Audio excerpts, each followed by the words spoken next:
Bapak, Ibu, saudara-saudara yang dikasihi dan diberkati oleh Tuhan Yesus Kristus, tiba saatnya kita akan membaca dan merenungkan kebenaran firman Tuhan.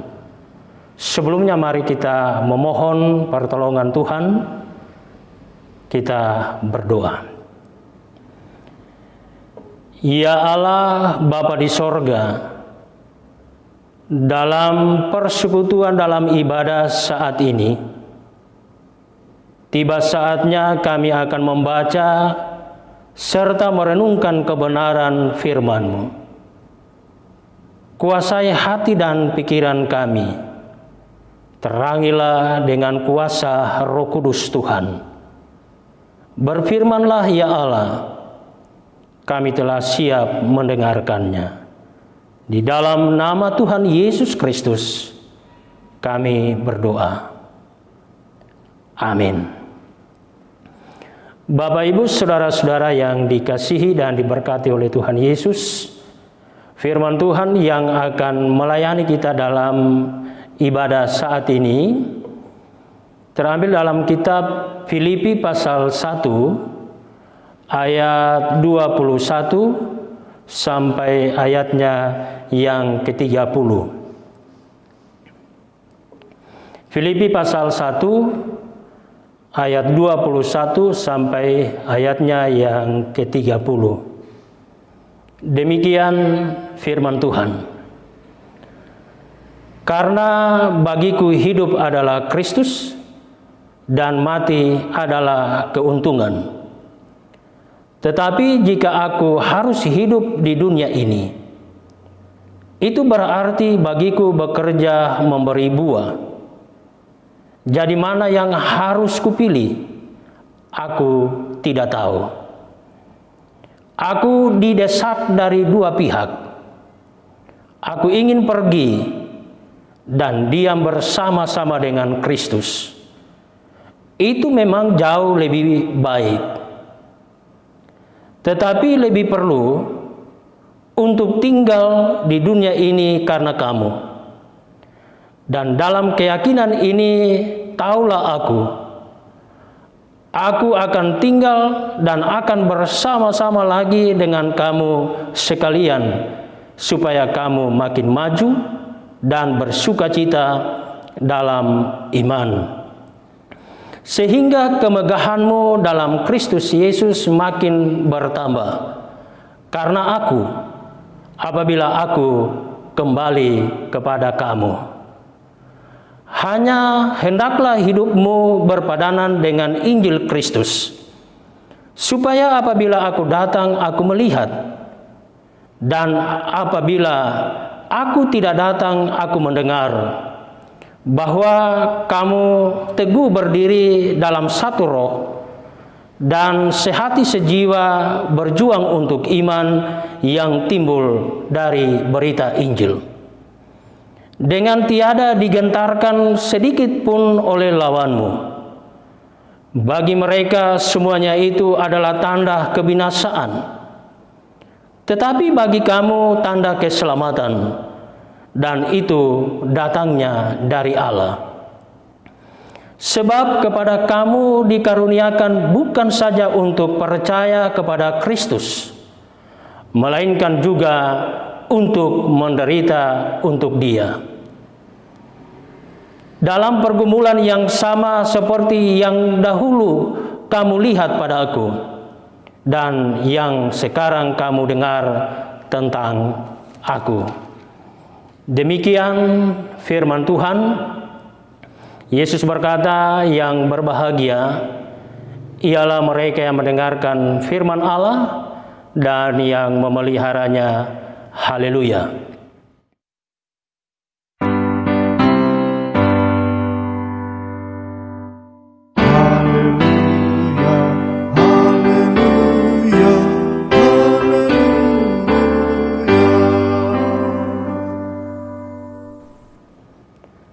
Salam,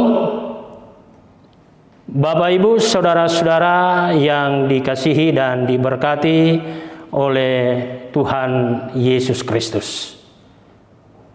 Dari firman Tuhan yang kita baca saat ini, yang menjadi tema renungan kita, yaitu hidup yang menghasilkan buah. Hidup yang menghasilkan buah. Nah, saudara-saudara yang dikasihi dan diberkati oleh Tuhan Yesus Kristus, ketika seorang petani menanam padi, ia berharap supaya padi itu akan bertumbuh serta menghasilkan lebih banyak lagi padi, dan bukannya mendatangkan hama tikus ataupun hama burung yang merugikan. Ketika seorang pemilik modal menanamkan uang untuk membeli saham, ia berharap kiranya nilai sahamnya naik sehingga ia mendapat untung yang banyak. Nah, saudara-saudara, dalam hidup ini tentu seseorang bekerja dengan tujuan, dengan harapan untuk mendapatkan hasil yang lebih baik yang dapat dinikmati. Pemahaman seperti ini juga masuk ke sebagian gereja yang biasa dilihat dari hal-hal yang membuahkan hasil. Ada beberapa hal yang menjadi penilaian bahwa gereja itu dikatakan sukses ataupun berhasil di dalam pelayanannya. Yang dinilai yang pertama yaitu bertambah jumlah jemaatnya. Kalau jemaatnya berkurang atau pindah ke gereja yang lain, maka dianggap bahwa pelayanannya kurang baik atau gereja itu tidak berhasil. Yang kedua, makin banyaknya kegiatan dan partisipasi jemaat dalam berbagai kegiatan gereja. Yang ketiga, meningkatnya jumlah persepuluhan dan persembahan yang lainnya. Ya, saya akan luruskan. Biasa orang mengatakan persembahan perpuluhan. Tetapi dalam kitab Maleaki bukan perpuluhan, tetapi yang disebutkan di situ adalah persepuluhan. Yang keempat, saudara-saudara, bertambahnya inventaris gereja dan banyak hal-hal yang lain menjadi dasar, menjadi ukuran, menjadi penilaian bahwa gereja itu berhasil dalam persekutuannya. Nah, saudara-saudara, meskipun hal ini diakui adalah penting, tetapi yang menjadi pertanyaannya adalah apakah benar ini yang diutamakan oleh Yesus dan jemaat perdana atau jemaat mula-mula? Dalam kitab Filipi pasal 1 ayat 21 sampai 30 dapat menjelaskan pentingnya hidup yang ugahari atau hidup yang sederhana, bukan saja bersahaja, melainkan juga bersyukur dan ia berbuah. Patut diingat saudara-saudara bahwa surat ini ditulis oleh Rasul Paulus ketika ia berada di dalam penjara karena imannya kepada Yesus Kristus. Dalam kitab Filipi pasal 1 ayat 22 dikatakan, tetapi jika aku harus hidup di dunia ini, itu berarti bagiku bekerja memberi buah. Rasul Paulus dalam suratnya kepada jemaat di Filipi menekankan baik tentang penderitaan maupun sukacita, seperti yang sangat jelas dalam Filipi pasal 1 ayat 24 sampai 26. Dikatakan demikian, aku didesak dari dua pihak. Aku ingin pergi dan diam bersama-sama dengan Kristus. Itu memang jauh lebih baik. Tetapi lebih perlu tinggal dan akan bersama-sama lagi dengan kamu sekalian, supaya kamu semakin maju dan bersukacita dalam iman. Meskipun Paulus ingin istirahat, meskipun Paulus ingin rehat dari dunia ini dan menikmati kebersamaan dengan juru selamatnya sebagai pilihan yang jauh lebih baik, Paulus demi sukacita jemaat di Filipi yang akan lebih berbuah, lebih memilih dan berharap untuk dapat hadir di tengah-tengah mereka. Maka dengan tanpa ragu Rasul Paulus melanjutkan suratnya kepada jemaat di Filipi. Dikatakan, sebab kepada kamu dikaruniakan bukan saja untuk percaya kepada Kristus, melainkan juga untuk menderita untuk Dia.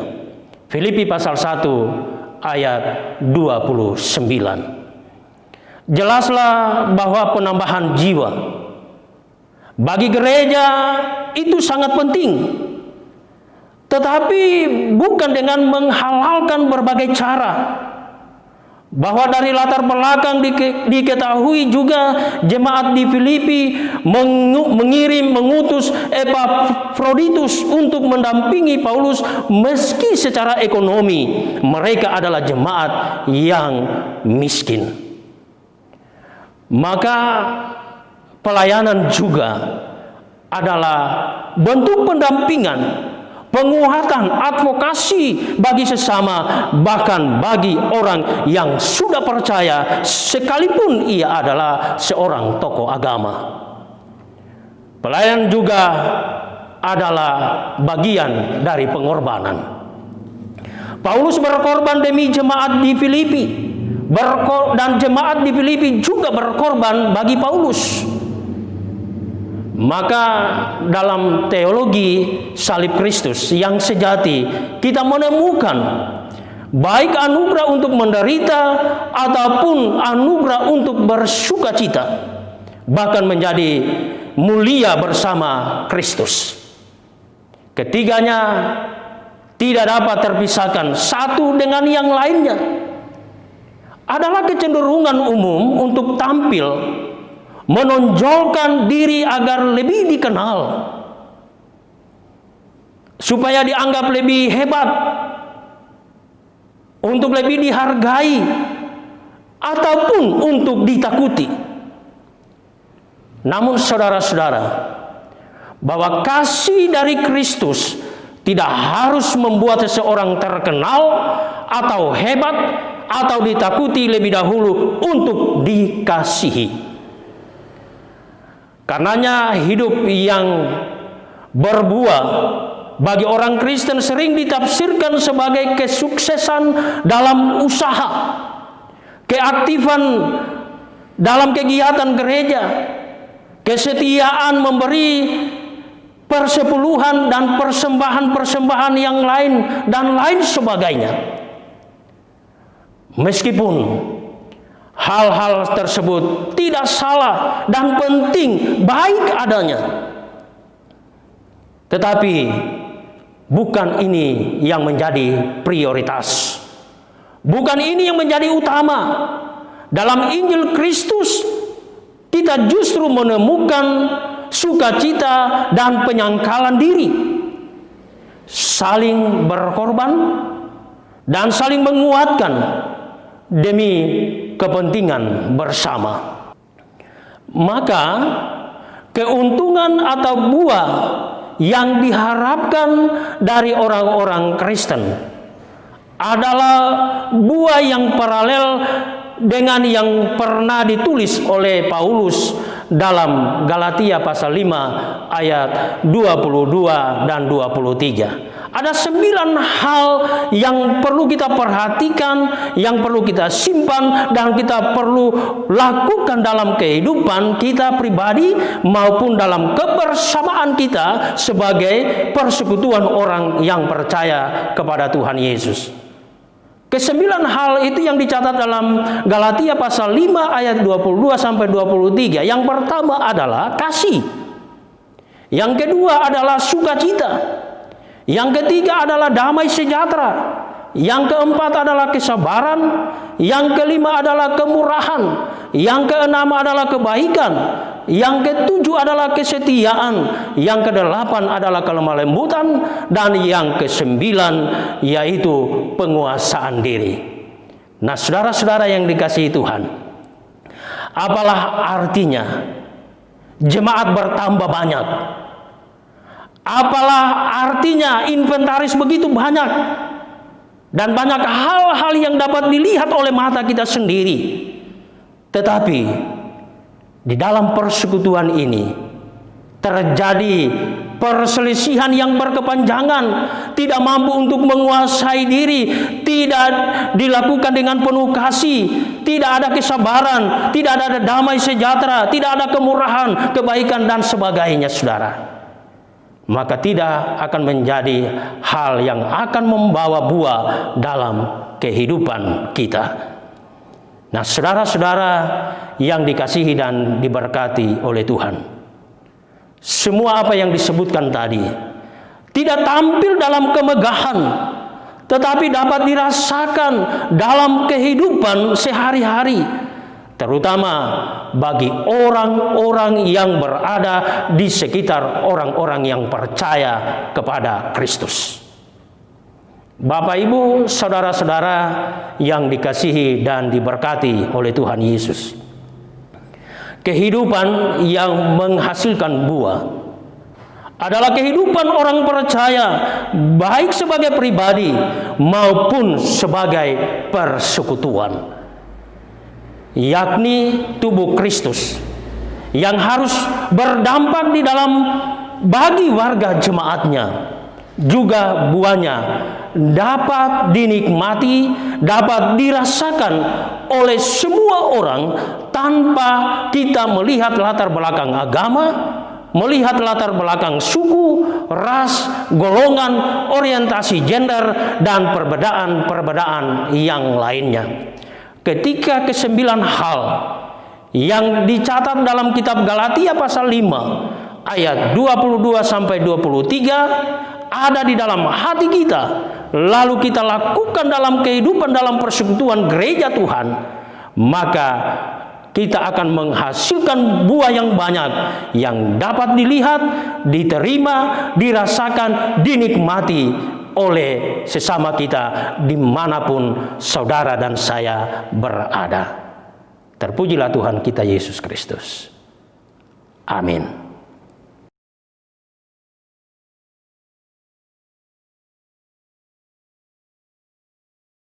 Bapak, Ibu, saudara-saudara yang dikasihi dan diberkati oleh Tuhan Yesus Kristus, tiba saatnya kita akan masuk dalam doa syafaat dan doa persembahan.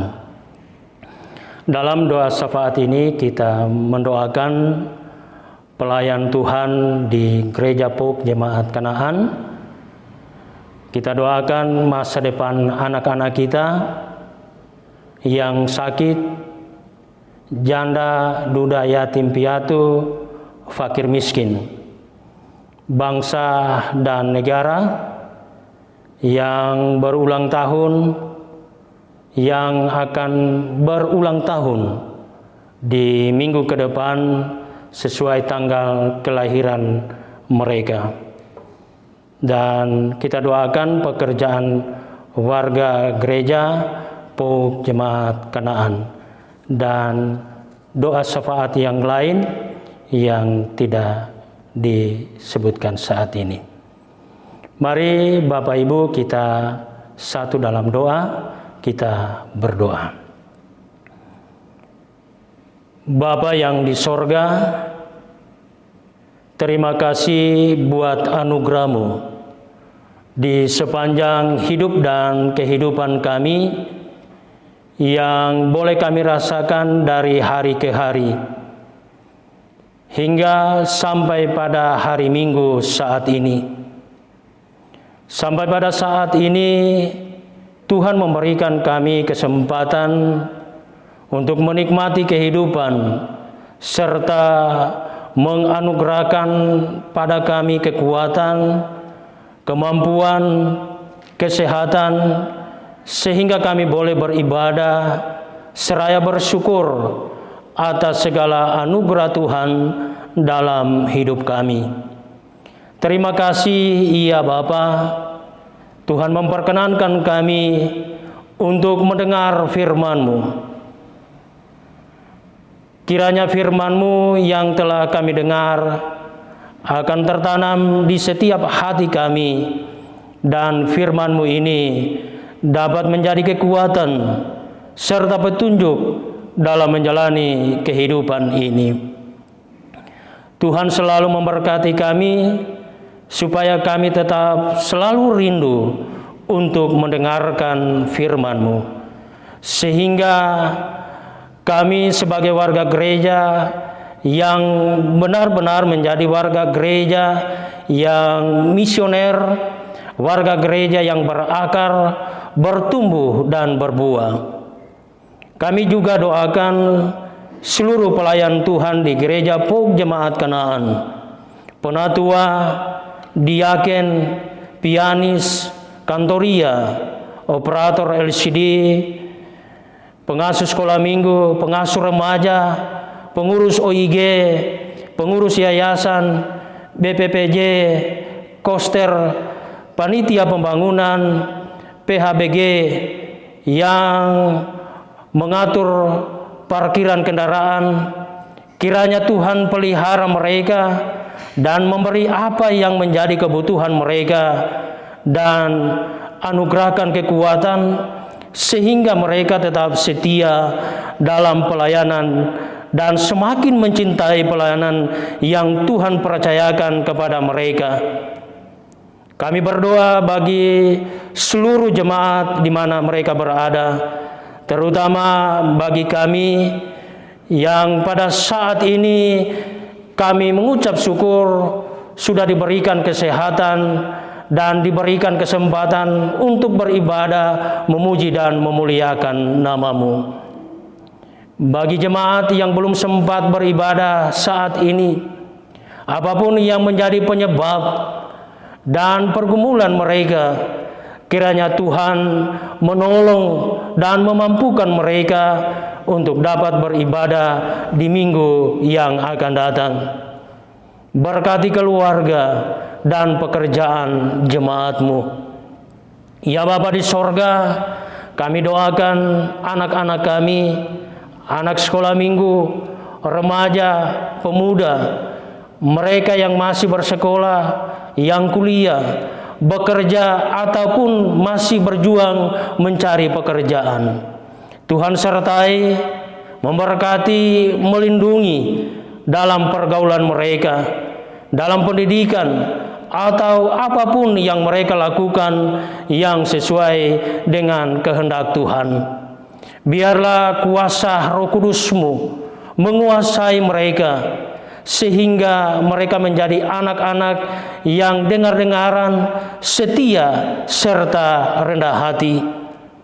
Persiapkan dan jadikanlah mereka ya Bapa menjadi generasi penerus bagi gereja dan bagi bangsa dan negara kami. Mereka menjadi anak yang cerdas, yang membanggakan orang tua, bagi gereja, bagi bangsa dan negara. Ya Bapa, kami doakan saudara-saudara kami yang ada dalam kelemahan tubuh yang sedang sakit. Engkau pulihkan mereka ya Bapa, karena kami tahu Engkau adalah tabib dari segala tabib, dokter dari segala dokter. Kami pun sadar ya Bapa, bahwa tidak ada berkat yang lebih baik selain penyertaan-Mu dalam hal kesehatan, kebahagiaan. Karena itu semua sangat berharga bagi kehidupan kami. Kami doakan bagi janda, duda, yatim, piatu, fakir, miskin. Tuhanlah akan menjadi pendamping dan menjadi sumber berkat bagi mereka. Tuhan menyertai sebagaimana Engkau menyertai kami. Ya Bapa di sorga, kami berdoa bagi bangsa dan negara Republik Indonesia, untuk pemerintahan di negeri tercinta ini ya Bapa. Kami memohon Tuhan akan menolong setiap pekerjaan, mulai dari pemerintah pusat, tingkat tertinggi hingga tingkat terendah, supaya semakin maju untuk menunjukkan pelayanan yang baik kepada kami sebagai warga masyarakat. Khususnya untuk kedamaian di negeri kami ini ya Bapa, biarlah tetap terjaga dan tetap tenang. Teristimewa untuk kontestasi politik, untuk pemilihan kepala daerah pada tanggal 9 Desember 2020 ini. Bagi oknum yang sengaja ingin memecah belah persatuan kami, sadarkanlah mereka sehingga mereka tidak melakukan niat-niat yang tidak baik itu. Kami doakan mereka yang boleh Tuhan tambahkan berkat melalui umur mereka, baik mereka yang berhari ulang tahun atas ketambahan usia maupun usia pernikahan mereka.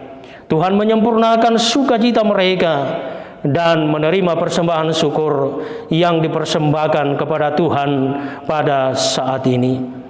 Dalam kehidupan mereka selanjutnya, mereka menjalani kehidupan dengan penuh harapan, dengan kegembiraan, dengan keberhasilan, dan memperoleh kepenuhan harapan dari apa yang selama ini mereka dambakan.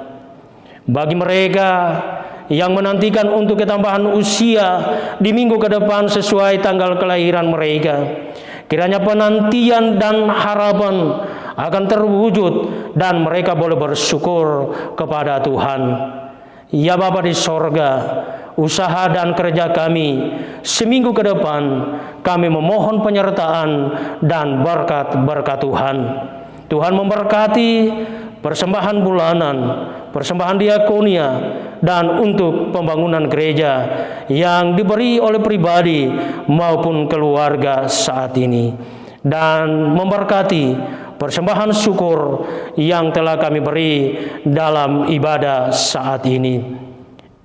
Inilah doa kami yang kami sampaikan di dalam nama Tuhan kami Yesus Kristus. Amin.